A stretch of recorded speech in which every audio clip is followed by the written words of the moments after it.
All right. Hello, everyone. This is Fabrication Friday coming back to you after a few months of being on pause. I'm Joe Fairley, owner of Ascent Fabrication here in upstate New York, where we provide central fabrication services for the prosthetic and orthotic field, as well as on-site and in-person training on some of the 3D printers that we have and use daily. One of the couple 3D printers actually are right here in the background for me. And I have the opportunity here to bring in Mike Gorski again, owner of Filament Innovations. He was with us on one of our previous Fabrication Friday podcast a few months ago, bringing him back for some new updates from Filament Innovations and chatting about his time at Rapid. So, yeah, Mike, take it away. Yeah, Joe, I appreciate you having me on. So my name is Mike Gorski from Filament Innovations.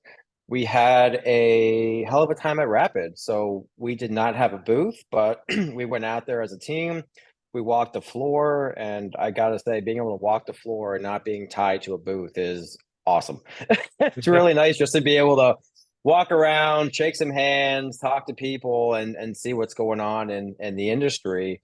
And what I saw the next shift and kind of one of the things I was planning for as a business owner, and it was definitely reinforced out there at Rapid, is pellet extrusion. Yeah. Pellet extrusion definitely seems to be the next iteration of 3D printing. It's been talked about for a lot of years, but I think just now we're ready to go mainstream. When I say we, I mean we as an industry. I think we're ready to push this technology mainstream. Yeah. Yeah. So, I mean, pellet extrusion to me seems like a kind of the starting point of where 3D printing came from, right? And then now we're kind of going full circle back to it with more innovative technology there. Can you kind of just take me through maybe a little bit of what you know about the evolution of pellet extrusion? Yeah. So the whole concept of pellet extrusion, right? Let me start with how we make filaments. We make filament by taking the pellets, you'll say like the raw stock of the plastic, its original form, melting it, stretching it, and converting it into a monofilament, right? And that monofilament has to be held in a 1.75 millimeter tolerance, or sorry, 1.75 millimeter diameter in respective tolerance, and 2.85 diameter filament in respective tolerances. Now, being able to go from the raw stock, the pellets, directly into an application, I'll say a device that can melt the plastic and actually make the form, we're eliminating the need for filament. Mm, So we can now take the raw material, put it in a specialized extruder, which has a specialized screw and barrel that heats up, melts it, and deposits it just like you would, with a regular filament-based extruder. hmm Financially, you're looking at about a 50 to 60% cost savings by going into a pellet 3D printer. What happens though, you're not necessarily going to be able to print super tiny objects with a pellet printer. Pellet printers are designed for medium to larger scale objects because the smallest nozzle that we use on the Pulsar system from Dyze Design is the 1 millimeter. So the Pulsar can accept nozzles ranging from 1 millimeter all the way to 5 millimeter diameter. But you can see already you're not going to be able to do small stuff like some people are used to using a 0.4 or 0.6 nozzle. One of the reasons why we believe pellet extrusion is now ready for mass adoption is because even though the Pulsar is fully owned by Dyze Design, it's their baby. They did a great job with it. We've been working with them over the years as a beta tester, seeing how we can make it better and working with their team. And I think the feedback we've been able to give Dyze Design with the Pulsar and our application knowledge on our side, the product's just phenomenal. I mean, it's a Yeah. phenomenal product. It's one of the few, if the only pellet systems I know that have an anti-ooze mechanism built in. I'm not sure. Okay. Please don't quote me on that. I don't Sure. know. Yeah. But I'll have to what's go back to some interesting, patents. right? Exactly. I don't know. I don't want to have a patent lawyer for another company calling me. No, we have this too. But Yeah. the interesting thing with a pellet system, you can't retract. So imagine how you're going to do your travel move. So you Right. can't go left to the right on the print, especially with that much molted plastic in the barrel. It's going to ooze right out. There's hmm actually a mechanical anti-ooze mechanism built into the Pulsar. And if we use a smaller nozzle, we're finding that we can pick up the Pulsar, move it over, and go back to doing a regular print with some really nice detail and Okay. not have any and have no oozing at all. Okay. So we're seeing that. We're seeing the feeding capabilities changing. Typically, you'll see a gravity fed hopper, right? So we have a hose that goes into the pellet system and there's a little hopper on top. I don't personally like that style. Now, for me saying that, you're going to have 5,000 people disagreeing with me, and I get that. There's always going to be somebody else. But when you're using a gravity-based system, it's easy to get clogs. Sure. So there's an automatic pellet system, feeding system on our machines now that actually pull out of a specialized dryer that we designed. So now we can have our pellets drying off to the side and being pneumatically pulled into the machine, and a constant feed of pellets as needed coming down into the Pulsar pellet system. So we've really have created a turnkey pellet feeding, pellet operation, pellet everything 3D printer, right? We're trying to take the nuances of pellet extrusion that were there and essentially create an ecosystem that's turnkey for pellet printing. Right. And I'm very happy to say I believe the Aries has accomplished that, because outside of the mechanics of the operation, you have to worry about the slicing software too. I don't know of any slicers that are turnkey ready for pellet extrusion. Some slicers you can hack together to make it work. It's not very clean. It's not very intuitive. There's some crazy complex systems out there to get it done. It's no secret at all that we worked with Create It Real company out of Europe that creates custom slicing solutions. And they worked with us to create a slicer called Odin, which is based on their platform of the Create It Real engine, specifically for pellet extrusion. So what's really cool is now we can take an STL file and we can slice it and we can send it to the printer just the same way that you'd be doing a filament-based print. And we think that's really awesome, because now we believe we have a machine that's easier to use than a filament system. Right. And by going to a pellet system, filament diameter, you don't have to worry about that anymore. Right. So if you have a diameter for filament that's out of spec, it's going to clog the hot end, it's going to jam the hot end, you're going to have that out of spec filament going into your extruder. Not anymore.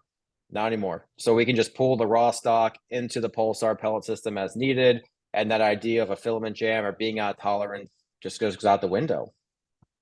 Yeah, that's definitely one little headache of having the different filaments out there with different diameters, and with working with different printers, and then also having to worry about inconsistencies in batches.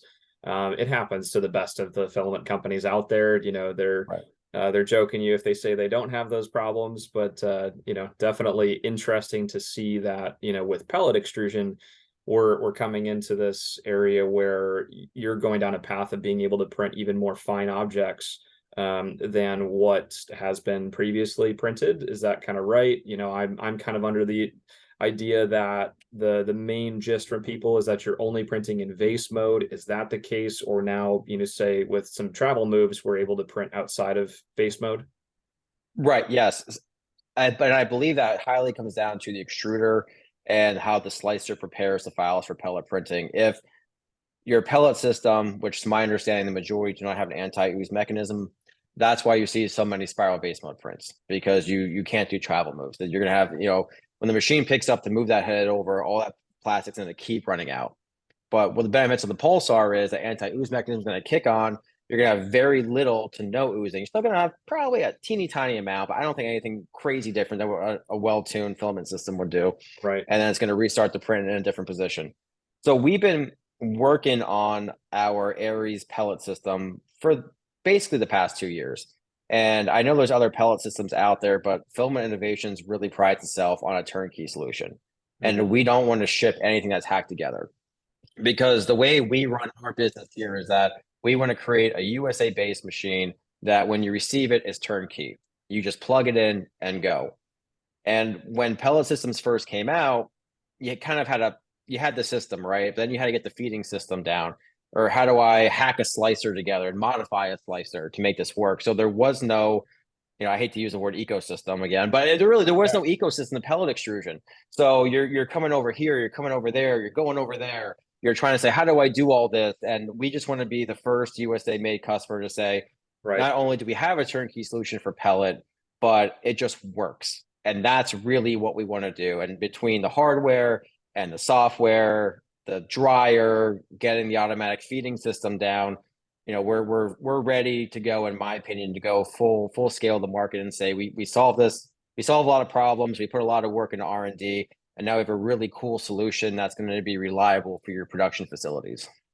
Right. So what sort of aspects on the slicing side of things kind of needed to happen in order to create that more turnkey solution? Yeah. So the biggest thing was we need to have independent zone heating. So the Pulsar itself, it's a very large extrusion system. It's not like your typical desktop system. Off the top of my head, I couldn't tell you how large it is, but I believe top of my head, maybe 20, 21 inches in length, something like that. Anyway, don't quote me on that, but it's very large. Right. And so we have to be able to control independent heating zones. So there's a top heater, a bottom heater, and a nozzle heating cartridge, right? Or I should say spiral heating zones. So in our slicer, we can actually go in and set those zones independently. So I know it sounds simple, but trying to hack that together in a solution that works for a customer and an open source slicer, sure, it can be done. Anything can be done. And I believe that, but it's not clean. It's not intuitive. We have that. And credit to Dyze Design, they actually geared and created the Pulsar to work on standard slicing settings for 2.85 millimeter filament. So now we can tell the slicer, hey, we're using 2.85 millimeter filament, but really we're using pellets. But Right. the actual way the G code is generated and the math behind that, it all works. One of the other things we had to do some minor tweaking in the slicing program to say, hey, how do we still do a Z lift and a move to a print without needing retraction? Right. So we had to do a little custom code writing with Create It Real, but now we can easily be able to do a Z lift, have retraction disable, have it go over. So it's a lot of little stuff that went into our slicer. Definitely some big stuff too, but it's all these little convenience features of how we 3D print here at Filament Innovations to say, I'm always.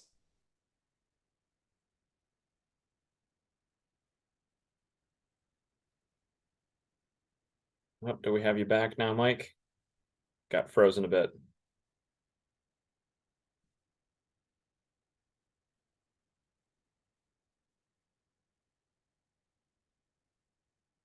Still frozen. You there, Mike?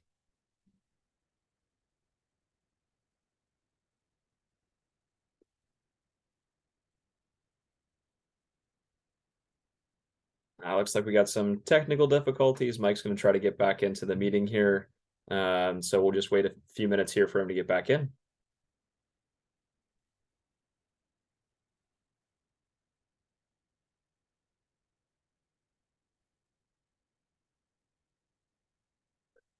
So what he was talking about there with the pellet extrusion, it's definitely different than filament extrusion. Technically, you're starting out with the absolute raw materials of these polypropylenes or PETG materials, can be even used for TPU in some cases.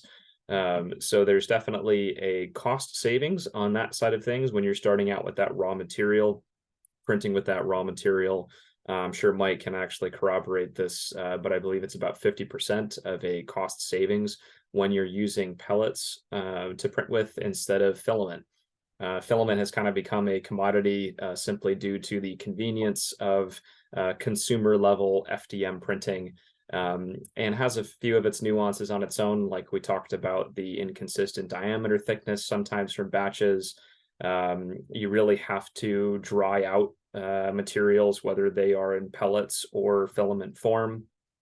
And that can be a little, just stopping people from adopting one system over another, depending upon how often they're able to dry their filament. Looks like we got Mike back in here now, just connecting with some audio. Can you hear me? Yeah, we're back. Okay. Dude, what the heck? I'm sorry. We just had a That's power all surge good. and everything went down. Jeez, that's all good. That's all good. We're still recording here as well. So Okay. I didn't skip a beat. I was starting to talk about a couple differences between pellets and filament. So it's all good. Okay. I apologize. Everything just went dark for like 30 seconds and came back on. So we're No good. worries. We're good. It's that So it's that Star Wars energy that's going on. May the 4th that's be what with it you is. yesterday. That's what it is. But I mean, yeah, long story short, our slicer overall was built to answer a couple nuances with pellet printing. Mhm. Now we have that, and it's really built for an easier customer experience. That's really what we're trying to do, create a better customer experience, create an ecosystem for pellet printing where a customer can come in, open the program, slice it like they would for a filament print, send it to the printer, and the printer just works. And that's our goal with what we're trying to build here.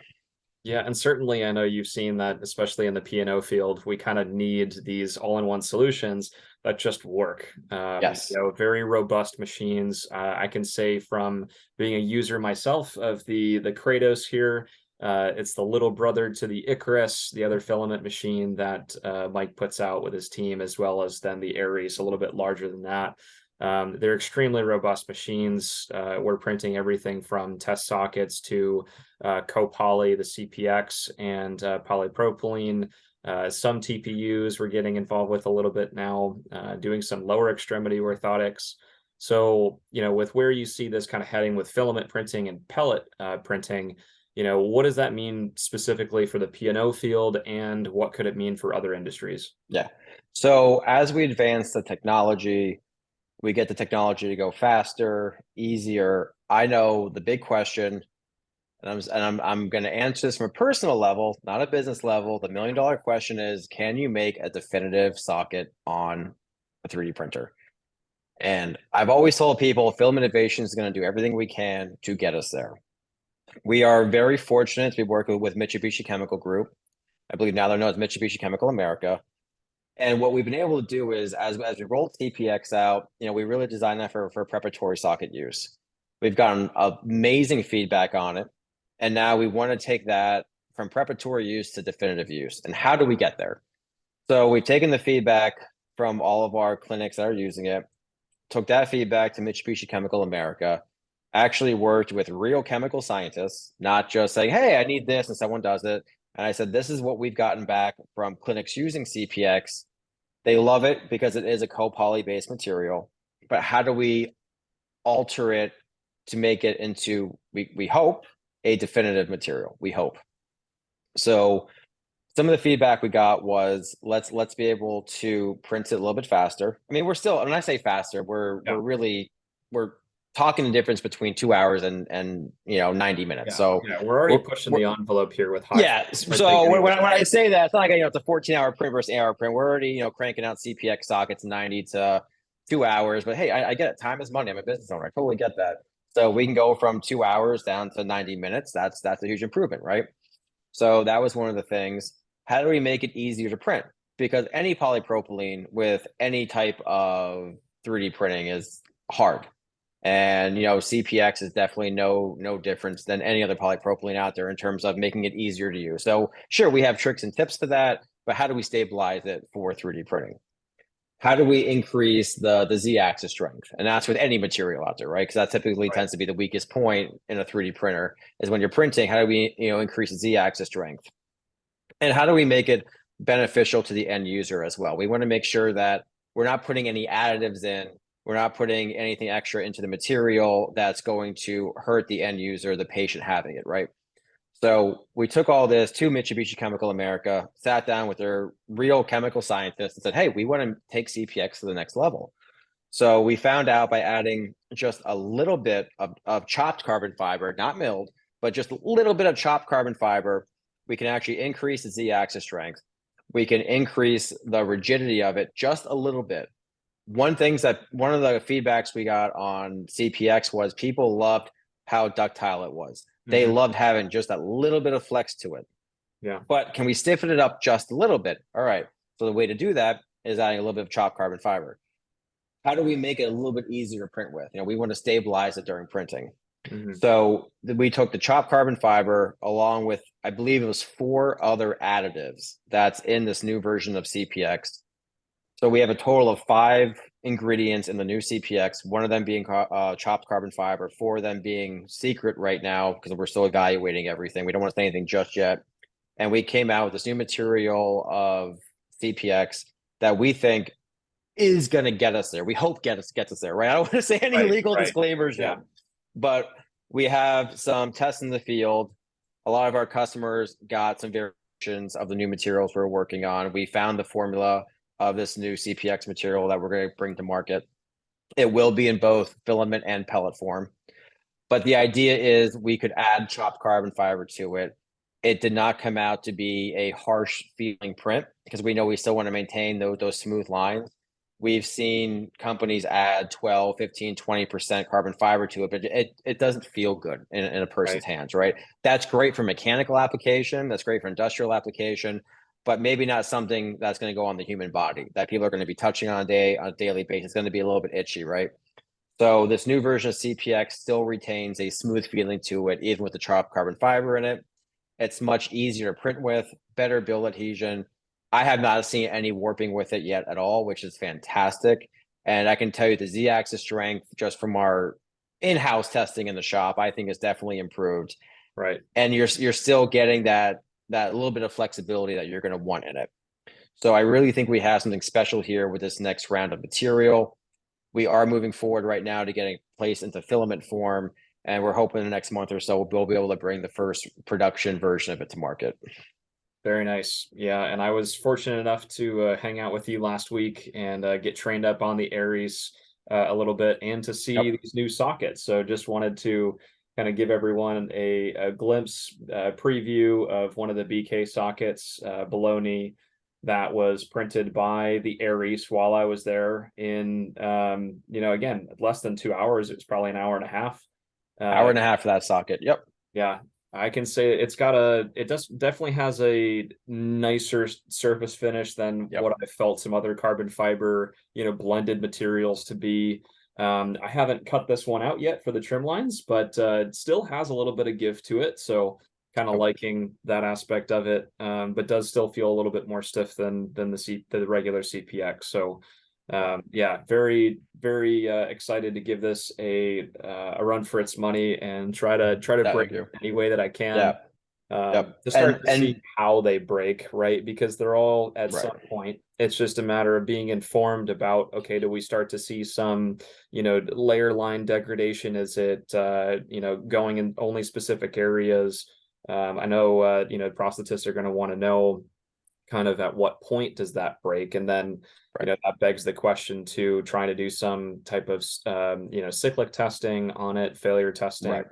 I know that Bionic P&O has done a little bit of research into that already with your CPX, right, and a few other materials. Yes, and what was really cool on the Bionic study they did, they tested numerous different types of materials, but they did a traditional versus a 3D printed analysis, right?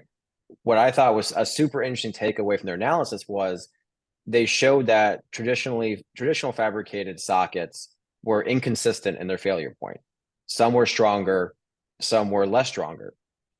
And the reason for that is you have the human intervention of making the socket, right? So depending, and I'm not a prophet by any means, right? So this is a complete third-party view because I am not a mechanical properties. I am an accountant by trade, right? So I am looking at all this, and they would break at different points. It was the same socket that was made numerous times, but because it was made by hand, it broke at different points from mechanical testing. When they saw the 3D printed version of those sockets, they all broke at the same exact level. So it gave a repeatability point for failure. So that way we shown through the Bionic test that you can 3D print with a certain material and it consistently fails at the same point for the same design of prosthetic socket, which I thought was really big because where you have it, if you're like, oh, traditional sockets are the way to go. And hey, maybe they are. I don't know. I'm an outsider in this industry, right? But they were not consistent in their failure point. And that's where I think 3D printing sockets, getting the right material with the high flow systems. If we get the right material, I think we're going to get to that definitive level. We are not there yet, but I'm going to say this next round of CPX is going to be pretty darn close, if not there. So we, of course, have to do our mechanical testing. We got to do our due diligence, but early on feedback, we're feeling really good about it. I'm going to say it like that. We're feeling really good about this new version. Absolutely. Yeah, no, again, looking to get this material out to a few of our customers at Ascent Fab, as well as, your other industry leading experts there, and looking forward to seeing how the material does, in order to have some kind of repeatability for testing like that. I mean, that just drives more, more forward thinking innovation towards how we're designing sockets specifically for this type of printing. with this socket being printed in vase mode at about a 4 to 5 millimeter thickness, right? We don't have any, standards in the field. So it's now about trying to come up with those standards for actual socket testing. Right. Which I do know that there's a socket study group through AOPA that is doing some other testing cyclically of sockets. They recently came out with the study that was looking at laminated sockets specifically. And they did appear to also break at kind of different points. Don't know exactly how similar that was in their results, but that's one of the first questions we get asked at Ascent Fab is how long is this going to last? When is it going to break? Right. How does it break? Right. Is this safe Right. for my patients? Right. So that's it's great to hear that from the 3D printing industry, experts like yourself trying to come at this from a point of knowing that information coming forward. Right. And that's where we want to take this as serious as possible. And really we're here for two reasons. We're here because we're just listening to our customers. That's all we're doing. We're listening to our customers. What do you like? What don't you like? And then we can take that feedback, go to Mitsubishi, and actually sit down with their scientists to create a product for this. I think before, when people were trying to print, quote unquote, definitive prosthetic sockets, it was all off the shelf materials, right? So it was, can we just find something off the shelf that's going to work? And if you ask me, the answer is no. I haven't seen any type of 3D printed definitive socket. And I know that people say multi-jet fusion sockets are definitive, and that's fine. I people say that, but I've talked to a lot of people and they say they break. I understand. So I even, and I think everything breaks. Everything ultimately has a breaking point, right? Right. So I don't know what that level of mechanical threshold has to be able to say this is definitive. I don't know. But what I do know is FDM and FGF materials to get to a definitive socket, I believe, have to be unique. I don't believe there's anything off the shelf that can do that. And we can make these advancements like Filament Innovations is doing because of Mitsubishi Chemical America working with us and saying, we want to figure this out. And because we have access to a real chemical team that can say, what do you need? Let's get this done. I think once we as an industry, right, establish what that mechanical testing needs to be, I have a feeling our next generation of CPX is going to be able to do that. But as of right now, it's just speculation, but I think we're going to hit that. Yeah. And again, I know there's a different level of comfort from different, clinicians that we talk to around the country in terms of being able to bill for these devices through insurance. What different L codes are we getting? Are we not getting? One of which from 3D printing, we don't have the acrylic L code involved with that. Now we've started to think about that in a little bit of a different way recently, where possibly could you dip, similar to hydro dipping, could you dip a socket that's 3D printed in an acrylic resin, and then that would help solidify layers, maybe make it completely smooth, and then you could get that L code.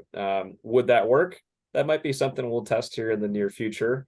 But obviously with having some additions of carbon fiber in here, there are some benefits making that hopefully increasing that structural integrity, maybe helping to have some people feel more comfortable about billing an ultralight material L code, right, where there's carbon fiber, titanium, or equal in parentheses at the end of that L code.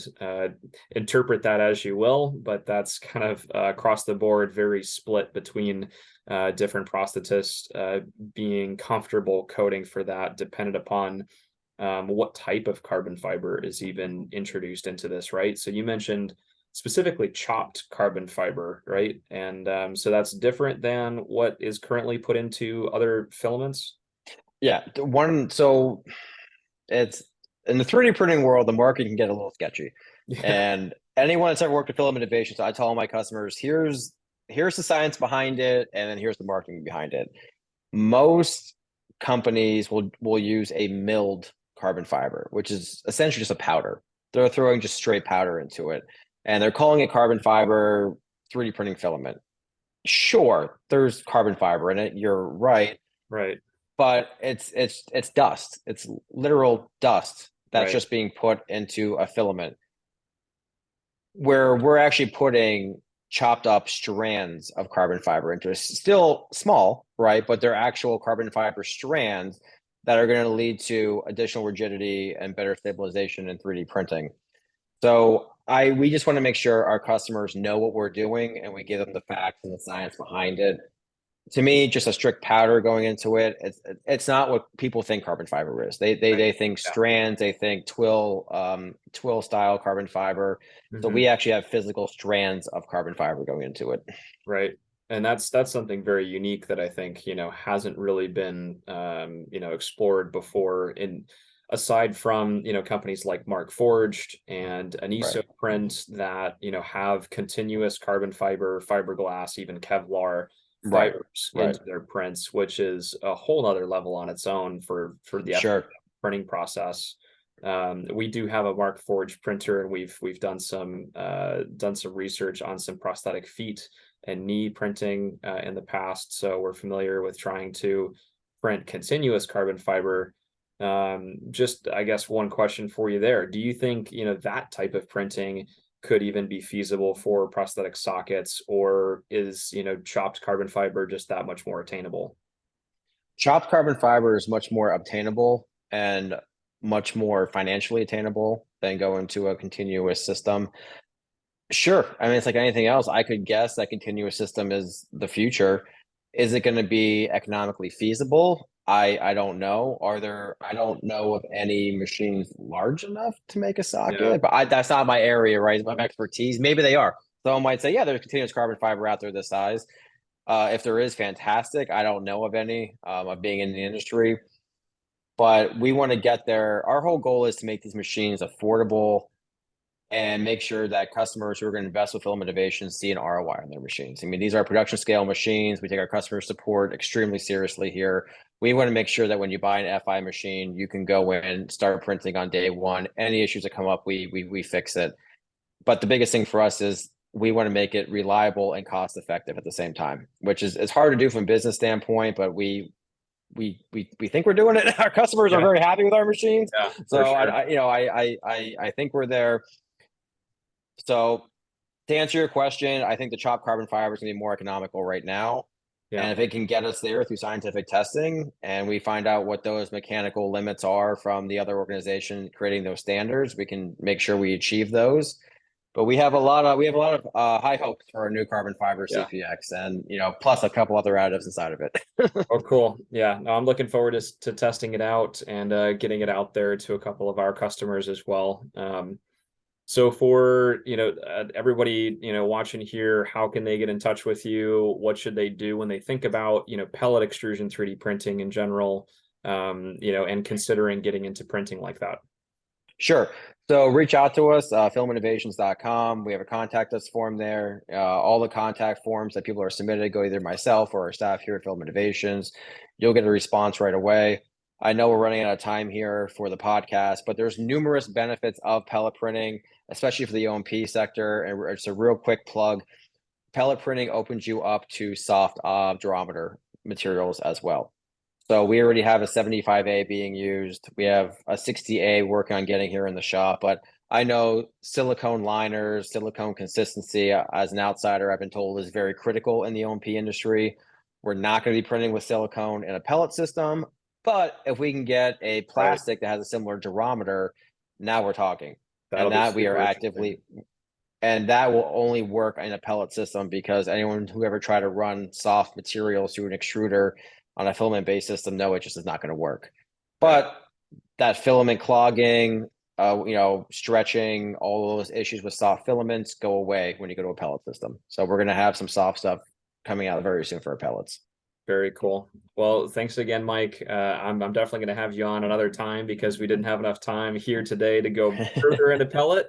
But let's just keep iterating on it. Let's see what we can do. I Thanks appreciate it. again for the time last week, and to everyone that's watching the podcast here today.